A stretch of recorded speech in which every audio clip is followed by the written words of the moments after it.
سوال نمبر 1، کلمہ کے اندر کتنے فرض ہیں؟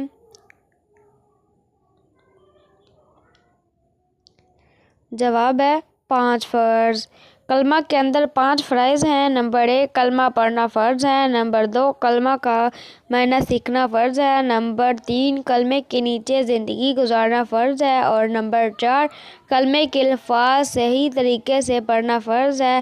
نمبر 5، کلمہ دوسروں تک پہنچانا فرض ہے۔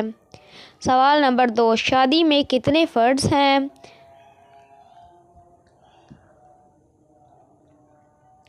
جواب ہے 2 فرض۔ شادی میں 2 فرائض ہیں۔ نمبر 1، حق مہر اور نمبر 2، نکاح۔ سوال نمبر 3، وہ کون سی نماز ہے جس کے بعد سو جانا مکروہ ہے؟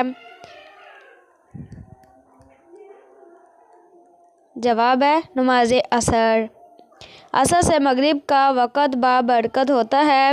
بلاعذر عصر سے مغرب کے دوران سونے کا معمول بنا لینا اچھا نہیں ہے، کیونکہ ایک تو عصر سے مغرب کے درمیان وقت ہونے کی وجہ سے مغرب کے نماز یا جماعت نکلنے کا اندیشہ رہے گا، اور دوسری وجہ یہ ہے کہ بعض اتباع بھی اس وقت سونے کو صحت کے لیے نقصان دہ بنتے ہیں۔